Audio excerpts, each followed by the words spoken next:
Hey guys, tonight we're going to dive into a part of Roman history that most people completely overlook.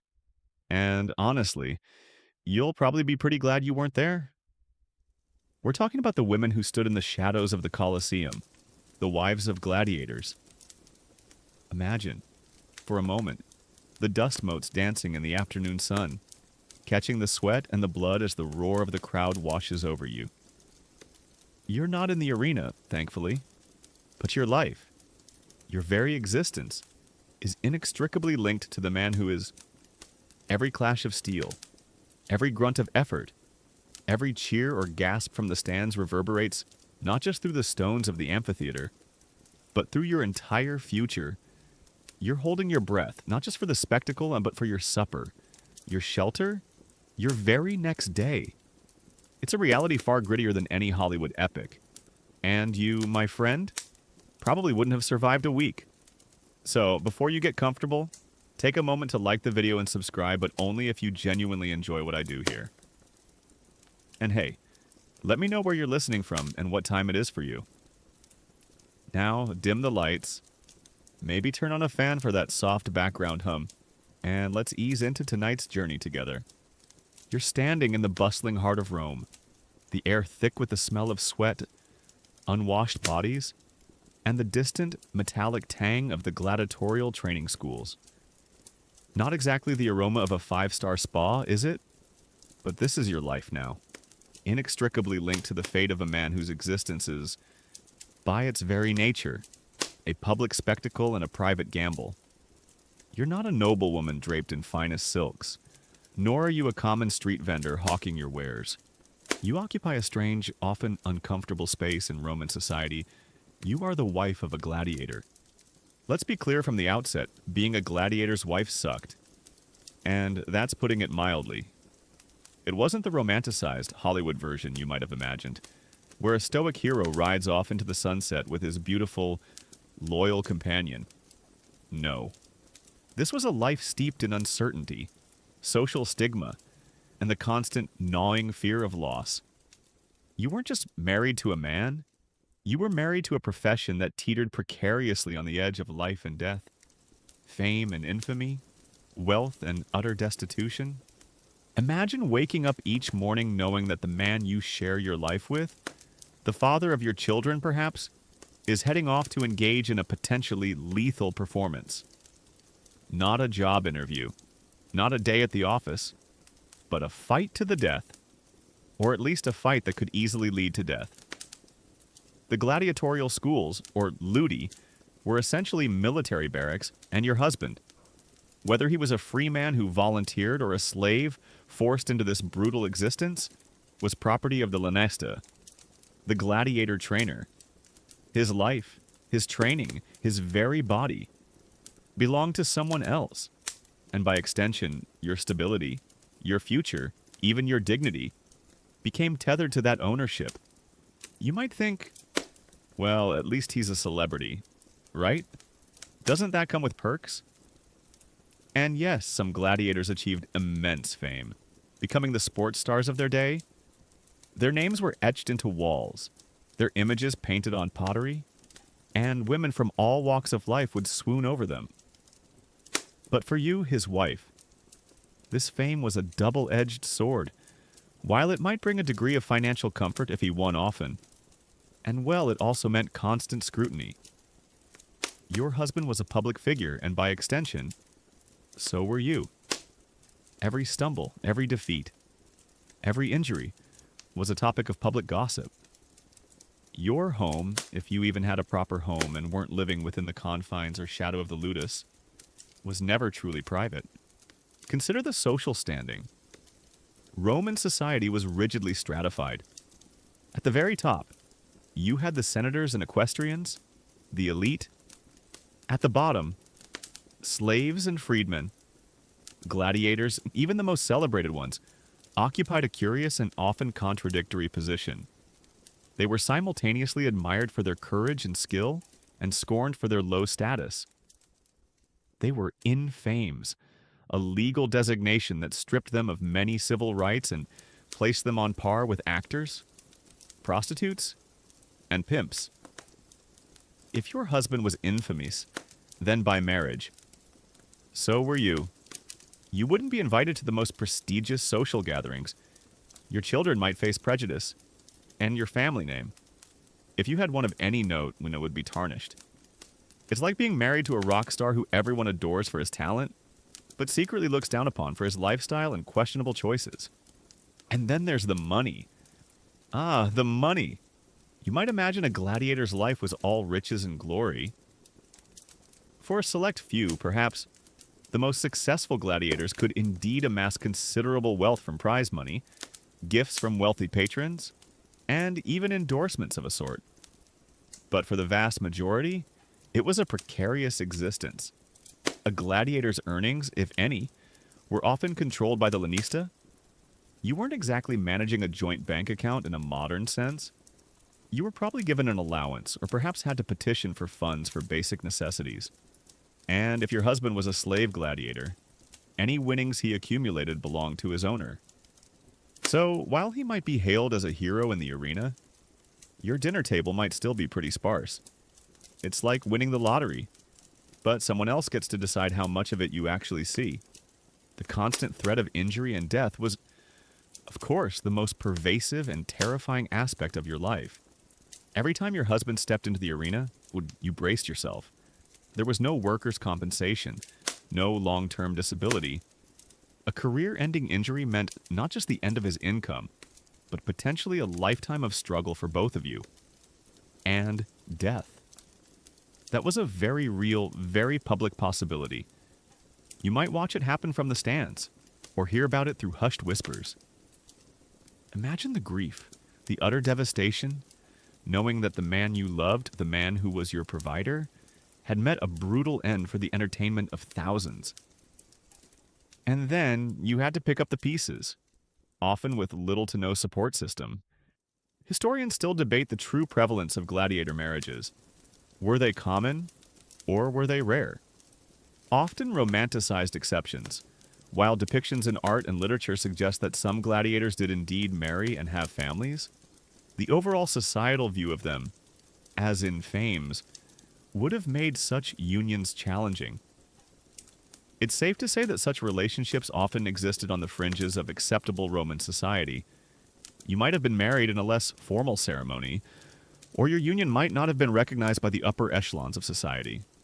Furthermore, the very nature of gladiatorial life meant a constant upheaval. Training schools moved, gladiators were bought and sold, and campaigns took them far from home. This wasn't a stable, settled existence in a cozy suburban villa. You were likely living in or near the ludus, or perhaps in rented rooms nearby, always ready to pack up and move at a moment's notice. Your social circle would probably be limited to other gladiator wives, the trainers, and the various hangers-on who orbited the gladiatorial world. It's like being a military spouse, constantly relocating, but with the added stress of knowing your partner is in mortal peril every time they go to work. Another often overlooked aspect was the public's fascination with gladiators, particularly the women of Rome. Wealthy noblewomen were known to have affairs with successful gladiators, drawn by their raw masculinity and the thrill of forbidden desire. This, of course, presented another layer of complexity and potential heartache for you. The legitimate wife. Imagine your husband, celebrated for his prowess in the arena, also being the object of illicit affections from women far above your social standing. It would be a constant source of anxiety, not just for fidelity, but for the potential repercussions if one of these dalliances angered a powerful Roman. It's like your partner being a Hollywood heartthrob, but with the added threat that if they ever really did run off with a famous actress, you'd likely have no legal recourse. Then there's the sheer physical toll on your husband. Even if he survived the constant training, the injuries, the brutal diet, and the mental stress would take their toll. You'd be caring for wounds, nursing fevers, and dealing with a man whose body was a testament to violence. And let's not forget the gladiator diet. While often portrayed as a meat-heavy regimen, evidence suggests it was largely vegetarian, focused on barley and beans for strength and weight gain. leading to a surprisingly robust physique, but also potentially a dull, monotonous daily meal. You'd be preparing those meals, tending to his needs, often with limited resources and certainly no modern medical conveniences. Remember that weird crocodile dung sunscreen we talked about in another episode? Well, while not directly related to gladiator wives, it gives you a sense of the innovative Roman approaches to health and beauty at the time. You wouldn't have had much to work with. Ultimately, your role as a gladiator's wife was one of immense resilience and often quiet suffering. You bore the social stigma, the financial uncertainty, the constant fear, and the burden of a love that could be snatched away in a single, bloody moment. You were a testament to the endurance of the human spirit, a woman navigating a world that offered little in the way of comfort or security. You were a crucial, yet largely unacknowledged, part of the gladiatorial spectacle, living a life that was far from glamorous and often truly awful.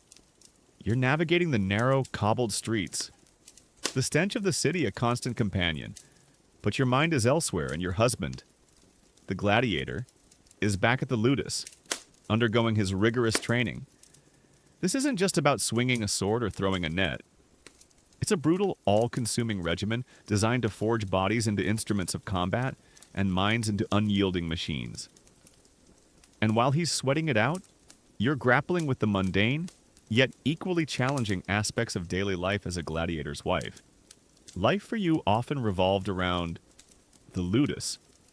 You might not live inside the gladiator barracks, which were primarily for the men, but your existence would be heavily influenced by its proximity.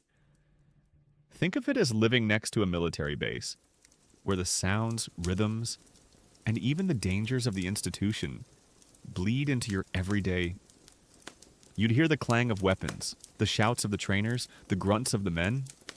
It would be a constant, unsettling soundtrack to your domestic life. Your home, if you were fortunate enough to have one that wasn't merely a small shared room, would be modest. Roman housing varied wildly, from grand villas to cramped insulae, multi-story apartment blocks. As a gladiator's wife, you were likely in the latter, or perhaps a small dwelling attached to or near the ludus. Privacy was a luxury few could afford, and space was at a premium. Imagine trying to raise children, cook meals, and maintain some semblance of order in a single, stuffy room, with the constant noise of a gladiatorial school just outside your window. It's like living in a studio apartment above a noisy gym that also happens to be a fight club. Food was another constant concern. While the gladiators themselves were fed a specific, often vegetarian, diet designed for bulk and strength, think lots of barley, beans, and dried fruits. Your meals would depend entirely on your husband's earnings and how much the lanista allowed him. You wouldn't be feasting on roasted boar or fine wines. Your diet would be simple bread, olives, some vegetables, perhaps a little cheese or fish if you were lucky. Meat would be a rare treat, reserved for special occasions or when a fight brought in a significant prize. You'd be spending your days at the market, haggling over prices, making every copper coin stretch as far as it could. It's a bit like trying to make gourmet meals on a shoestring budget, except your primary concern is just making any meal. Child rearing in this environment was uniquely challenging. Your children would grow up surrounded by the harsh realities of the gladiatorial world. They would see their father leave for the arena, knowing the risk he faced. They would hear the stories, see the scars, and perhaps even witness the brutal training firsthand. What kind of childhood is that? There was no playground, no quiet suburban street for them to safely play on. Their playmates might be the children of other gladiators, or the children of the various support staff around the ludus. They'd learn early about the precariousness of life and the brutal nature of entertainment in Rome. Education for your children would also be a struggle. Formal schooling was largely for the wealthy. While some basic literacy might be learned, it was unlikely your children would receive a comprehensive education. They would likely be destined for similar working-class lives. Or, if male, might even be encouraged or forced into the gladiatorial profession themselves. This cycle, you see, was hard to break. It's like being born into a family business that's incredibly dangerous, highly competitive, and offers little chance for upward mobility. Your social life, if you could call it that, would be intertwined with the ludus and its community. You'd likely form bonds with other gladiator wives, a sisterhood of shared anxieties and common struggles.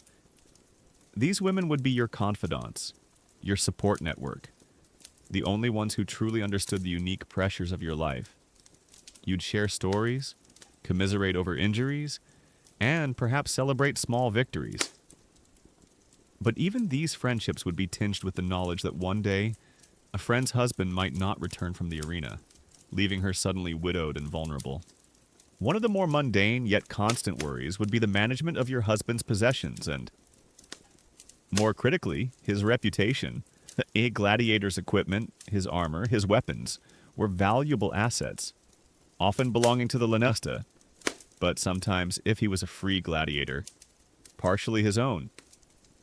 You might be responsible for cleaning them, mending his training gear, or ensuring they were properly stored. More abstractly, you'd be a guardian of his public image.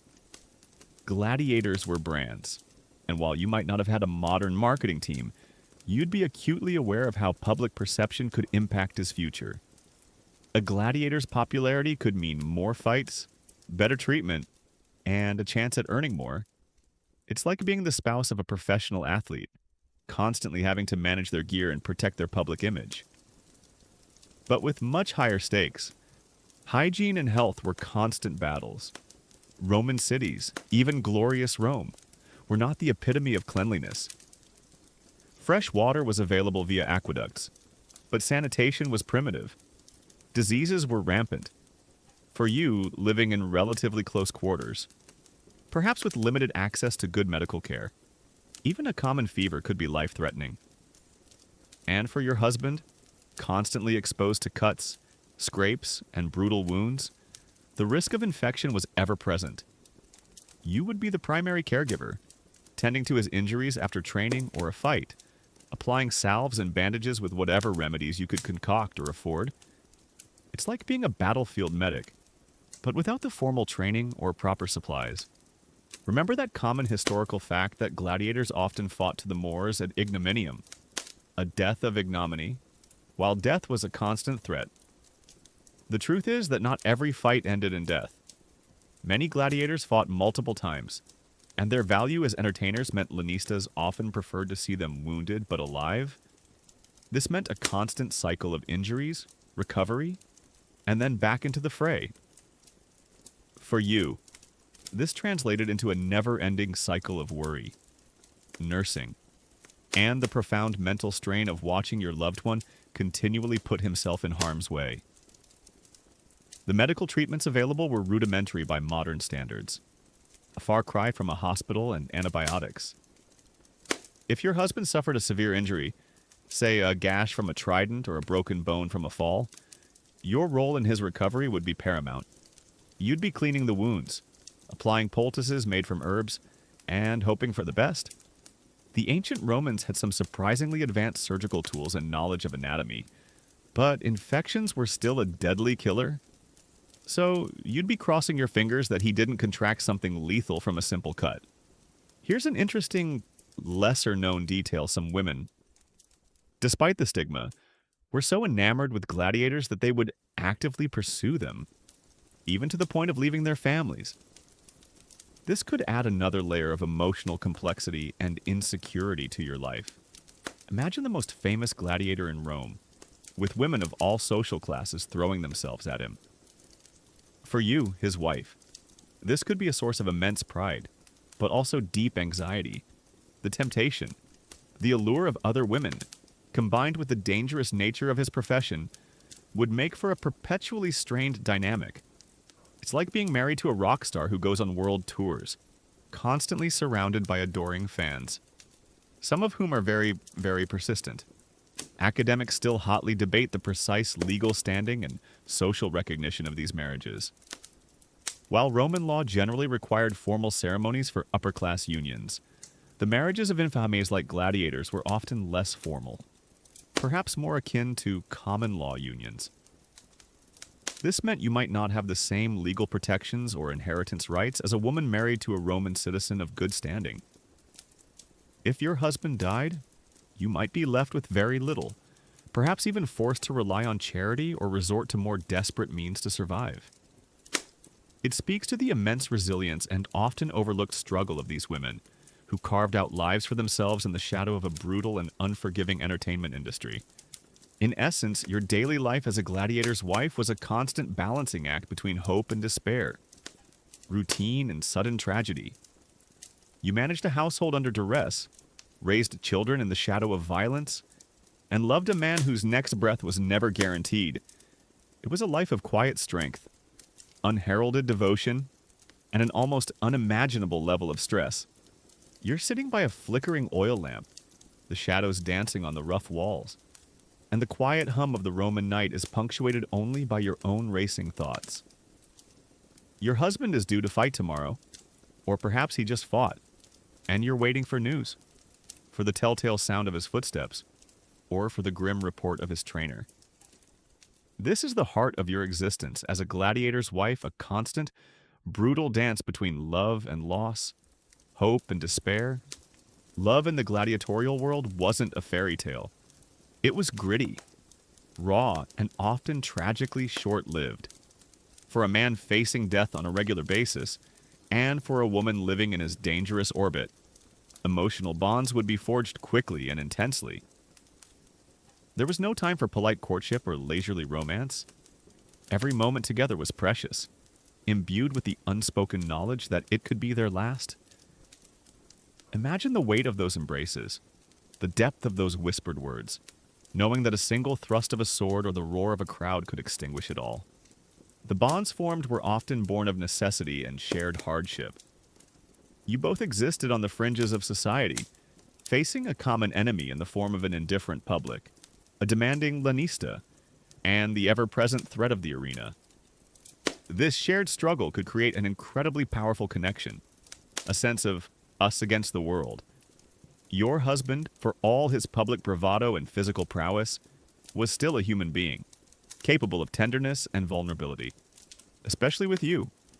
And you, in turn, were his anchor, his refuge from the brutal realities of his profession. But this love was constantly overshadowed by fear. Every injury he sustained was a visible reminder of his mortality, a scar etched not just on his body, but on your heart. You'd tend to his wounds, applying whatever rudimentary medicine was available, perhaps a poultice of herbs or a basic linen bandage. You'd watch him writhe in pain, knowing that his recovery was crucial not just for his life, but for your shared future. And with each successful recovery came the dread of the next fight, the next moment of peril. It's like being married to a tightrope walker, but the rope is frayed and the net below has holes. Loss was not an abstract concept. It was a looming specter, an inevitable part of the gladiatorial life. Many gladiators died in the arena. For you, this meant not just personal grief, but a sudden catastrophic shift in your entire existence. If your husband was a slave gladiator, his death meant you were immediately stripped of any connection to the ludus and its meager support. You'd be truly alone, perhaps with children to care for, and no means of income. If he was a free gladiator, his death might leave you with a small sum, but often not enough to sustain you long term. You would become a widow, and a gladiator's widow at that, carrying the double stigma of your husband's infamous status and your new, vulnerable position. Imagine the funeral. It might not be a grand public spectacle, but a quiet, somber affair, perhaps attended only by fellow gladiators and their families. There would be no Roman equivalent of life insurance, no pension. Your future would become instantly uncertain. How would you survive? You might have to rely on the kindness of other gladiator wives, or take on menial, low-paying work. Some women might have been forced into prostitution to survive, a tragic but not uncommon fate for women left destitute in ancient Rome. This raw reality starkly contrasts with the idealized versions of love and heroism, sometimes portrayed in fiction. Yet, despite the grim realities, stories of enduring love and devotion did emerge. We have epitaphs, carved into stone, that speak of a gladiator's love for his wife, or a wife's sorrow for her lost husband. These brief inscriptions, often just a few lines, offer a poignant glimpse into their emotional lives. One might read, "To the dearest wife, who faithfully lived with me," or "Here lies X, beloved by his wife and children." These aren't just names and dates. They are echoes of affection, testament to the human need for connection, even in the most brutal of circumstances. Consider the lore surrounding gladiators and their wives. While popular imagination often conjures images of groupies flocking to the arena, there was also a genuine respect and affection within their own community. The Familia Gladiatoria, the gladiator family, was a real concept, referring not just to blood relatives, but to the tight-knit group of fighters and their dependents within a ludus. This sense of camaraderie and mutual support would have extended to the wives, creating a powerful, if small, social safety net. You'd cheer for each other's husbands, share in their triumphs, and mourn their losses together. It was a unique form of solidarity born from shared peril. An interesting, lesser-known detail about gladiatorial lore: not all gladiators were male. There is historical evidence, though sparse, of female gladiators, or gladiatresses. While extremely rare and often considered scandalous, their existence adds another fascinating layer to the role of women in the arena. If your husband was a gladiator, it was highly unlikely you would ever become one yourself. But the very possibility highlights the fluidity of gender roles in this unusual sphere. It also speaks to the intense fascination Romans had with the spectacle, pushing boundaries to see new and unusual forms of combat. Another point of academic contention revolves around the nature of marriage for gladiators. Were these relationships legally recognized, or more akin to cohabitation? Historians still debate the extent to which these unions were sanctioned by Roman law, especially given the infamous status of gladiators. For you, the woman, this legal ambiguity meant a lack of formal protection. Your claims on property, inheritance, or even the legitimacy of your children could be tenuous compared to those of a woman married to a respected citizen. This legal limbo only added to the insecurity of your life, making every day a precarious existence. Despite the fear and the constant threat of loss, there would have been moments of joy, however fleeting. A successful fight brought not just money, but pride. The cheers of the crowd, for a moment, celebrated your husband, and by extension, you. You'd see the respect he commanded, the admiration from others. These brief moments of triumph would have been powerful, providing a much-needed emotional boost in a life otherwise dominated by anxiety. Perhaps you'd even attend some of the after-fight celebrations, mingling with the other gladiator families, enjoying a rare moment of camaraderie and relief. But the relief would always be temporary. The arena, like a hungry beast, always demanded more. The cycle of training, fighting, injury, recovery, and potential death would continue. For you, the gladiator's wife, your love was a precious, fragile thing, constantly held in the balance against the brutal realities of Roman entertainment. It was a testament to the enduring power of human connection, even in the darkest of times, and a poignant reminder of the sacrifices made in the name of love and survival. You're doing the mental arithmetic again, watching the small pile of coins dwindle. Every purchase, every decision, is a careful calculation. Because in your world as a gladiator's wife, financial stability is a fleeting mirage, and destitution is always just around the corner. This isn't about saving up for a rainy day. It's about surviving until the next sunrise. The economic reality for most gladiator families was incredibly harsh. While we hear tales of the truly famous gladiators accumulating vast fortunes, these were the rare exceptions, the equivalent of modern-day superstar athletes. For the vast majority, their existence was one of constant struggle and precarious income. Imagine being paid only when your husband fought, and only if he performed well enough to earn a prize. There was no regular salary, no guaranteed paycheck. It was a gig economy with life and death stakes. A gladiator's earnings were often directly tied to his performance in the arena. Victories brought prize money, which could be significant, along with gifts from appreciative spectators or wealthy patrons. These gifts might include anything from jewelry to slaves, or even plots of land, though these grand gestures were far from common for the average fighter. However, much of this prize money often went to the lanista, the owner of the ludus, who had invested heavily in the gladiator's training, food, and equipment. You weren't exactly heading to the bank to deposit a fat check. Your husband's owner or trainer acted as his de facto financial manager, and what little was left for you was often at their discretion. Think about the overheads of the ludus. The lanista had to pay for the gladiators' food, their specialized diet of barley and beans, which was probably not cheap to produce on a large scale. They also paid for the trainers, the doctors, the armorers, and the countless other support staff needed to run a professional fighting school. Then there was the cost of acquiring new gladiators, either through purchase if they were slaves or by offering substantial signing bonuses if they were free volunteers. All these expenses meant that the lanista would take a sizable cut of any winnings, leaving a fraction for the gladiator himself. And by extension, for you. It's like working for a sports team where the owner takes most of the revenue, leaving the players with just a sliver of the profits. For you. The gladiator's wife?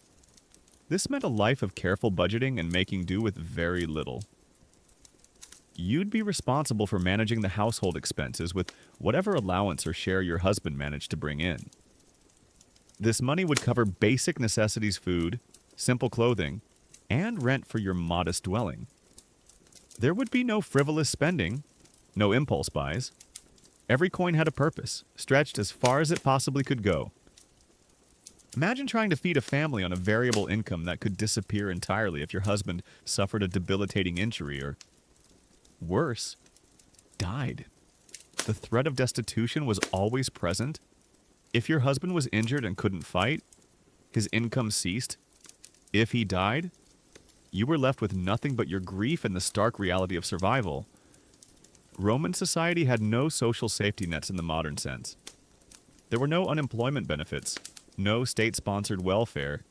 You would be entirely reliant on your own wits, your family if you had any remaining and they were willing to help, or the charity of others. Some gladiator wives might have taken on small jobs, perhaps selling food or trinkets near the arena, or working as laundresses or seamstresses to supplement their meager income. It's like being an independent contractor whose next job is literally a matter of life and death. And if you get hurt, you're on your own. Consider the role of patronage.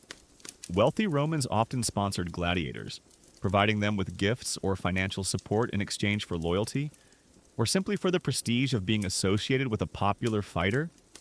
This could be a significant boost to a gladiator's income, and by extension, yours. However, this patronage was rarely reliable or consistent. It was more like a sporadic bonus than a steady stream of income. You couldn't count on it. But when it came, it was a lifeline. An interesting, often overlooked detail is the practice of buying out a gladiator. If a gladiator was extremely popular and successful, a wealthy admirer might buy his freedom from the lanista. This was the ultimate dream, transforming him from a slave or a man bound by contract into a freedman. For you, his wife, this meant a sudden and dramatic improvement in your social and financial standing. Your children would be born free, and you would gain respectability. It's like hitting the jackpot, but the odds are astronomical. Academics still debate the exact financial arrangements within the ludi. How much freedom did free gladiators have over their earnings? How much control did slave gladiators exert over any personal wealth they might accumulate? Evidence is scarce and often ambiguous. It's a complex economic ecosystem where power dynamics heavily favored the lanista. This means that while some gladiator wives might have experienced periods of relative comfort, sustained wealth and security were truly rare commodities. You wouldn't be investing in stocks or planning for retirement. You'd be focused entirely on the present, on the next meal, on the next day, So, while the roar of the crowd might sound like glory, for you, the gladiator's wife, it was the sound of a livelihood, a gamble, and a constant reminder of the fragility of your financial fortunes. You lived on the edge, always hoping for a win, always dreading a loss, knowing that your family's very survival depended on the outcome of a brutal fight. You're walking through the bustling Roman Forum, a vibrant tapestry of sights and sounds, but you feel like an invisible figure, an outsider looking in. The whispers follow you. The sidelong glances prickle your skin. This is the constant reality of your life as a gladiator's wife, navigating a society that simultaneously thrills at your husband's feats of strength and scorns your very existence. Social stigma isn't just a concept, it's a daily, tangible burden. In Roman society, social status was everything. It dictated where you lived, who you associated with, and what opportunities were available to you and your children. Gladiators, despite their immense popularity and the adulation they received from the masses, were firmly entrenched at the bottom of the social hierarchy. They were classified as infames, a designation that meant without honor or disreputable. This wasn't just a casual insult, it was a legal and social status that stripped them of many rights and privileges enjoyed by ordinary citizens. They couldn't vote, couldn't hold public office, and their testimonies in court were often considered less credible. And the unfortunate truth for you, his wife, was that this infamous status rubbed off. By associating with a gladiator, especially by marrying one, you voluntarily lowered your own social standing. You became, by extension, infamous yourself. This meant you would be ostracized from polite society. You wouldn't be invited to the lavish dinner parties of the elite, nor would you be welcome in the more respectable social circles. Your interactions would be largely confined to others of similar low status, merchants, artisans, perhaps other gladiator families. It's like being married to a celebrity who is adored by millions but secretly looked down upon by everyone in high society. Imagine the daily slights. A shopkeeper might treat you with less respect, or demand a higher price. Women of higher standing might openly disdain you, pulling their robes closer as you passed, as if your very presence could contaminate them. Your children, too, would bear the brunt of this prejudice, potentially facing bullying or discrimination from other children whose parents considered them respectable. It would be a constant battle for dignity, a fight to maintain your sense of self-worth in a world that sought to diminish it. Yet, despite the pervasive stigma, there was also an undeniable fascination with gladiators. They were the rock stars of their age, objects of intense public interest and even lust. Wealthy women, bored with their staid husbands, were known to have affairs with gladiators, drawn by their raw masculinity and forbidden allure. This created a strange paradox. Your husband was simultaneously a despised figure and an object of obsession.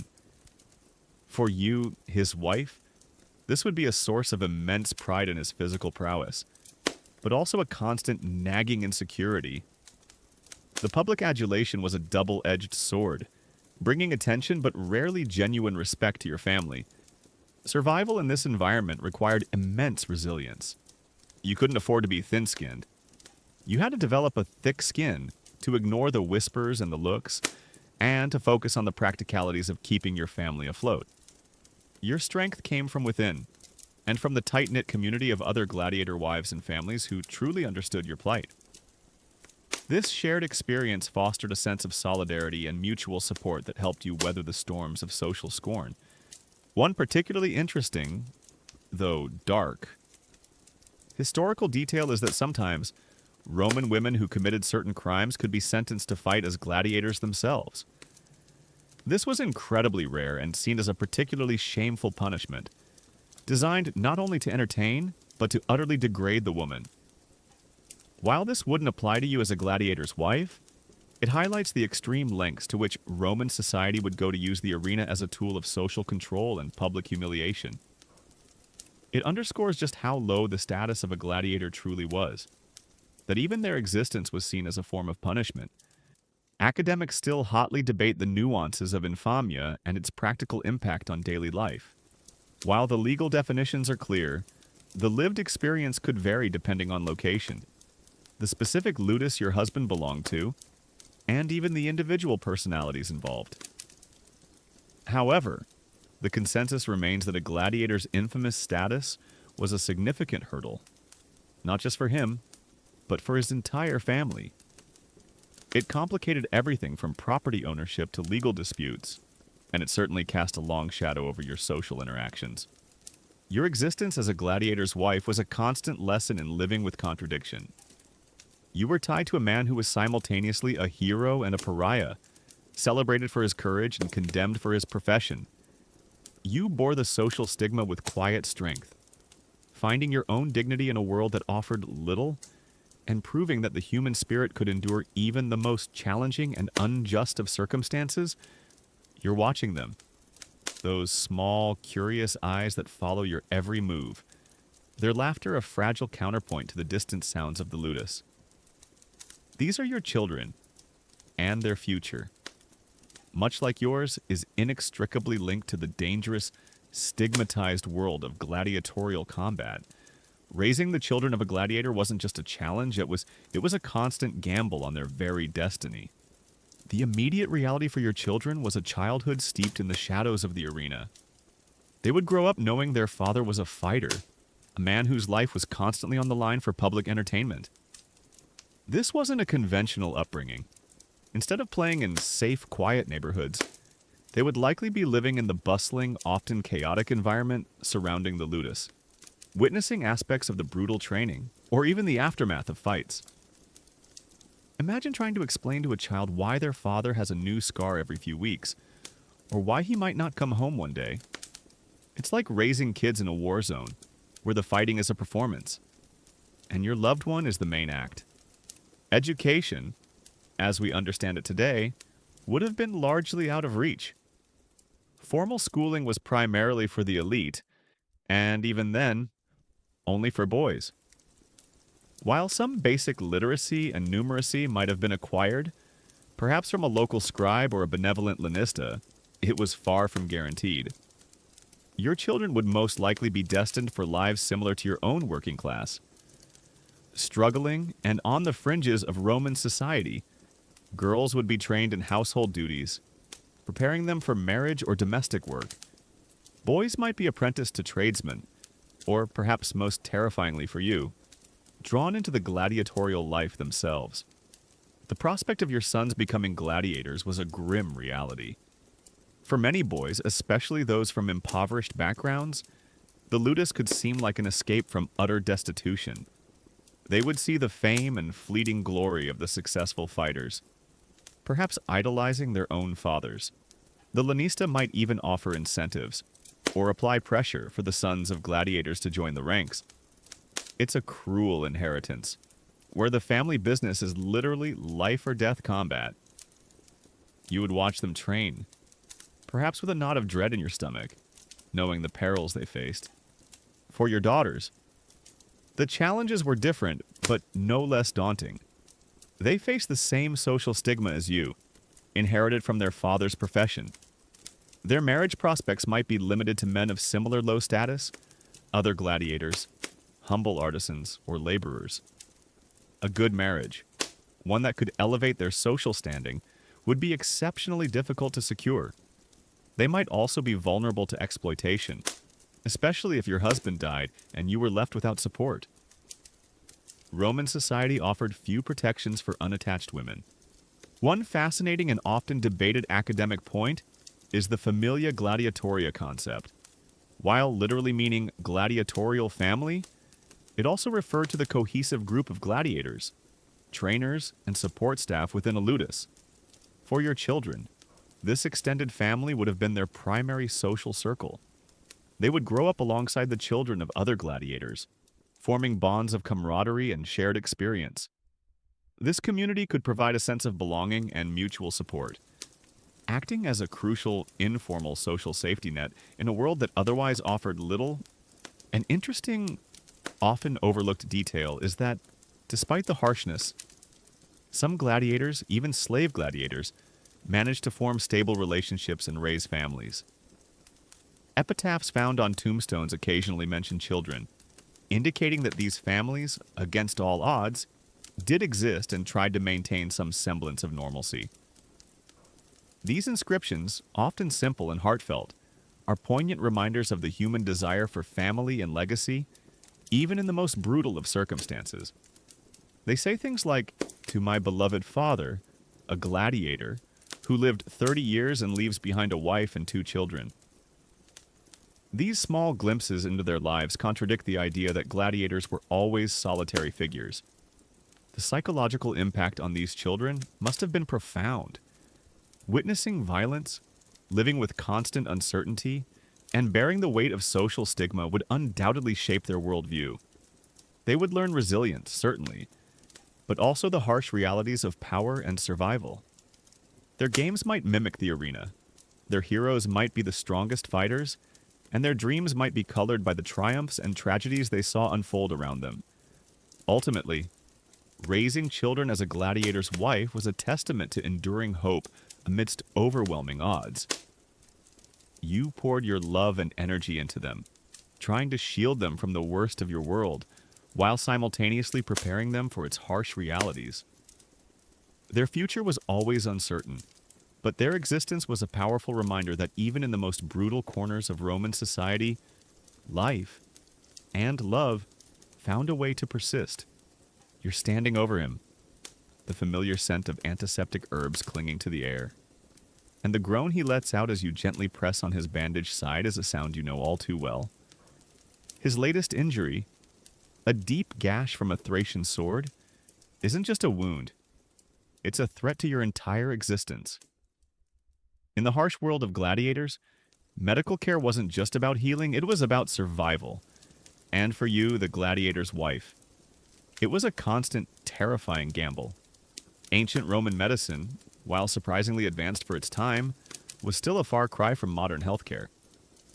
You didn't have sterile operating rooms, antibiotics, or sophisticated diagnostic tools. What you did have was a mix of practical knowledge, herbal remedies, and sometimes the skilled hands of a medicus attached to the ludus. The quality of care your husband received could vary wildly depending on the Lanista's resources and willingness to invest in his property. For everyday injuries and minor ailments, you, the wife, would likely be the primary caregiver. You'd have a basic understanding of herbs for pain relief, salves for cuts, and bandages for wounds. Imagine boiling water over an open flame to clean rags, or crushing dried herbs with a mortar and pestle to make a poultice. Your home would be a makeshift infirmary, and your hands, often rough from manual labor, would be the first line of defense against infection and pain. It's like being a live-in nurse for a very accident-prone, high-stakes athlete, but without the certification or the benefits. However, gladiators sustained severe, life-threatening injuries. A ludus of any size would have its own medical staff, usually enslaved or freed Medici doctors who specialized in treating combat wounds. These doctors were highly skilled, learning about anatomy and injury through direct experience, a rather gruesome form of medical training, but highly effective for their specific field.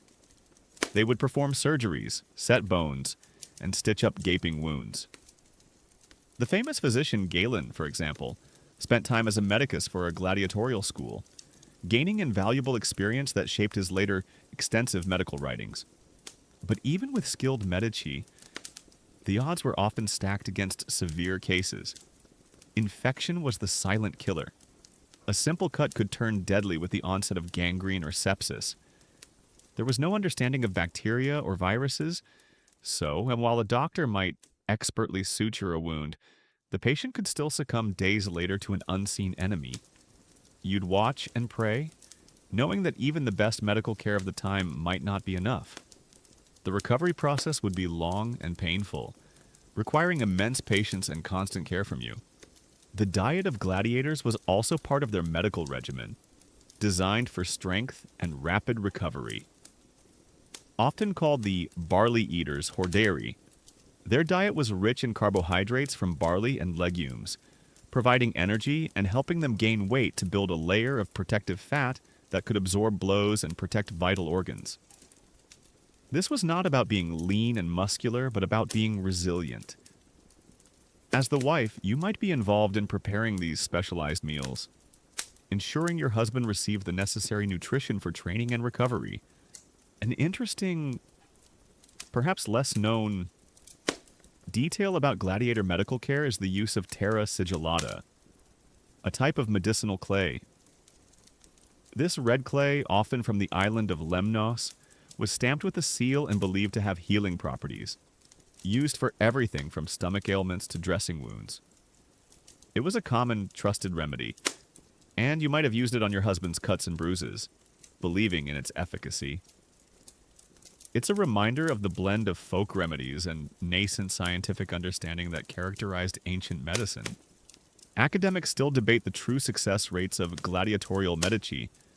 While Galen's accounts suggest a high level of skill, it's hard to ascertain how representative his experiences were across all Ludae.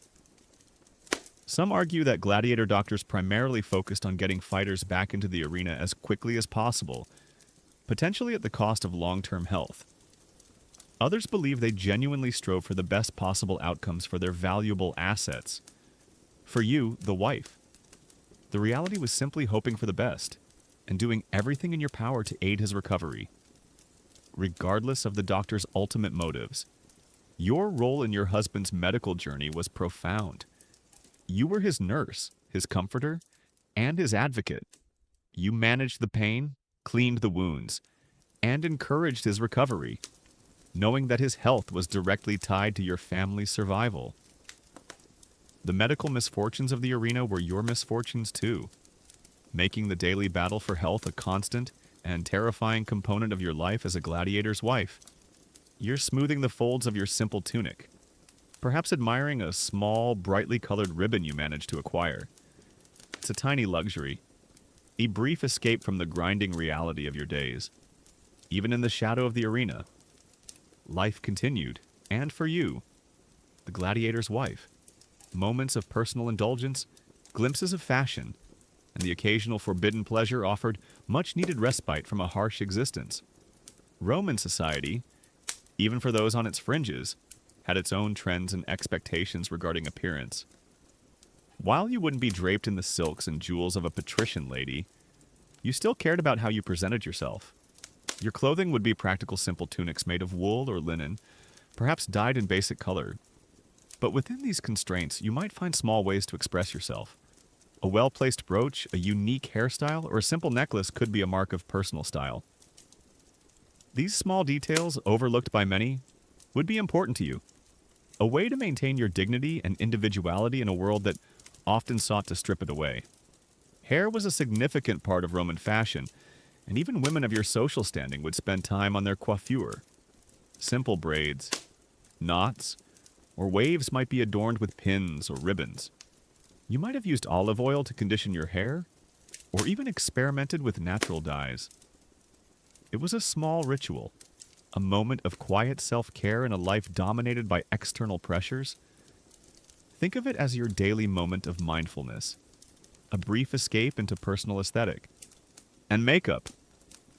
While not as elaborate as that worn by the wealthy, basic cosmetics were available. You might use soot for kohl to darken your eyelids, or a mix of chalk and lead for a pale complexion, though. As we now know, lead wasn't exactly good for you.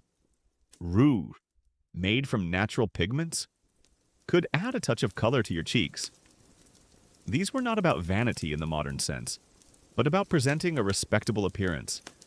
A small act of defiance against a life that could be disfiguring.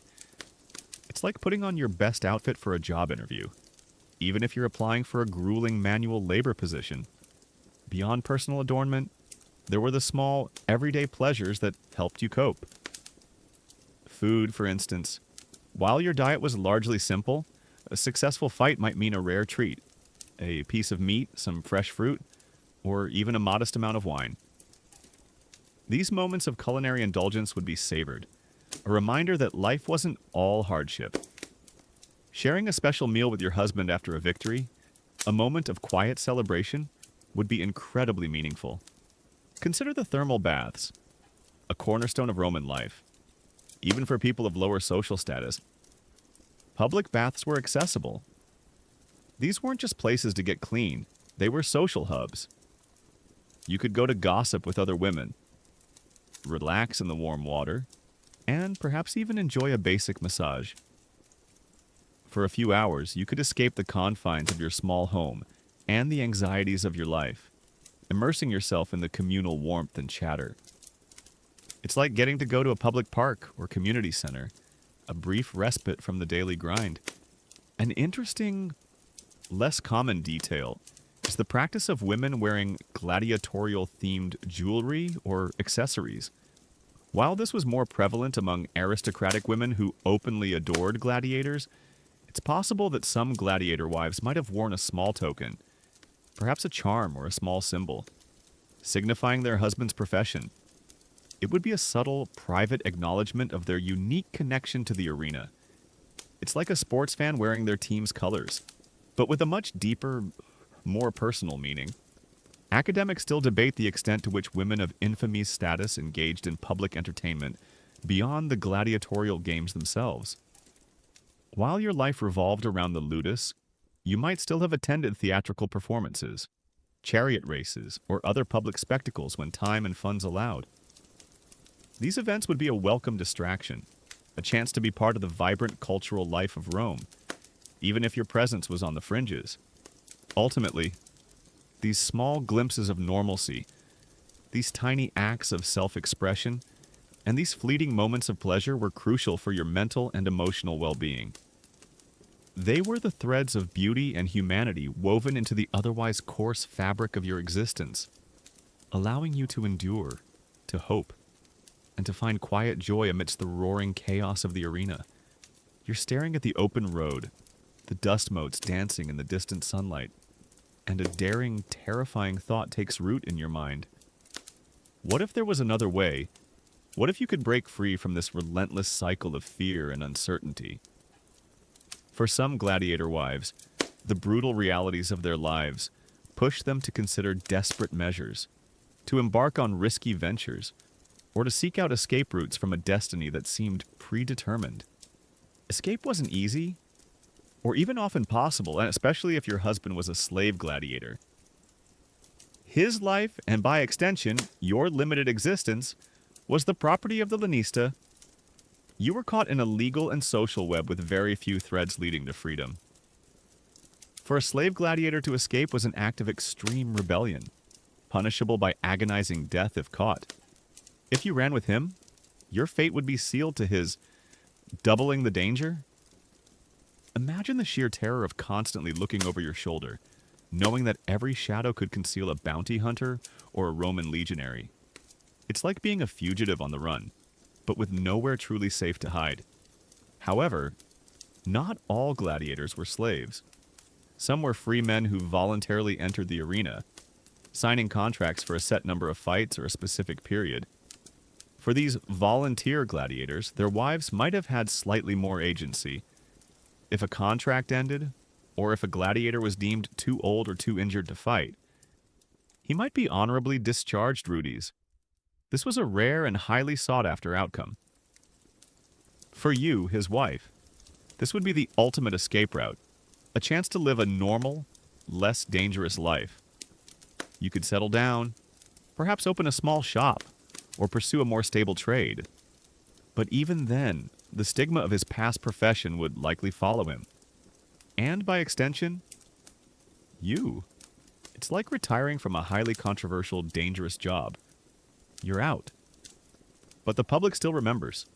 Some women might have sought different kinds of escape, not from the physical confines of the ludus, but from the emotional and financial drain of their lives.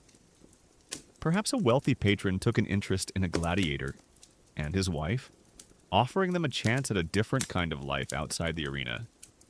These opportunities would be exceedingly rare and often came with their own set of moral compromises. You might have to enter into a new form of dependence, trading one master for another, but at least gaining a measure of security. Consider the desperate gamble of a gladiator's wife seeking to leave her husband.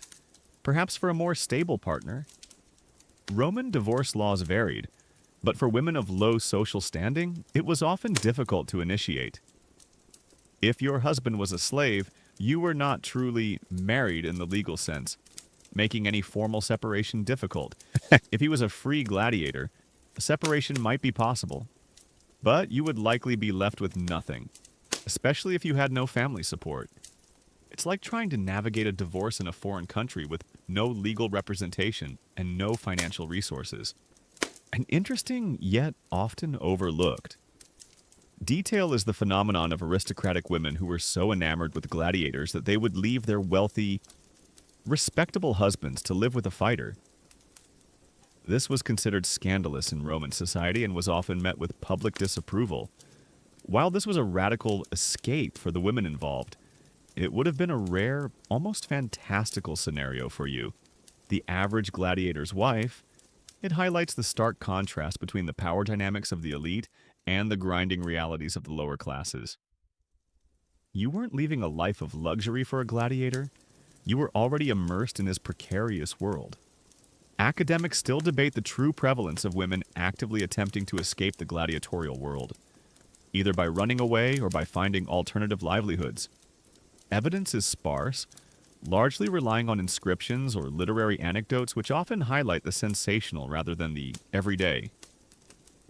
It's likely that most gladiator wives simply endured, finding strength in their community and in their own resilience, rather than attempting risky and often futile escapes. Ultimately, escape routes for a gladiator's wife were few and fraught with peril.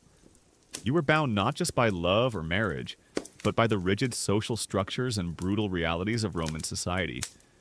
Your life was a testament to enduring hardship, making even the smallest measure of freedom or security a precious, hard-won victory. You're standing on the well-trodden ground, not of the arena, but of history itself, looking back at the faint, often erased footprints of women whose lives were intertwined with the blood and spectacle of Rome. Their story, the often forgotten saga of the gladiator's wife, leaves an undeniable, if subtle, legacy echoing through the annals of time. The immediate impact of these women on their own era was profound, though largely unacknowledged.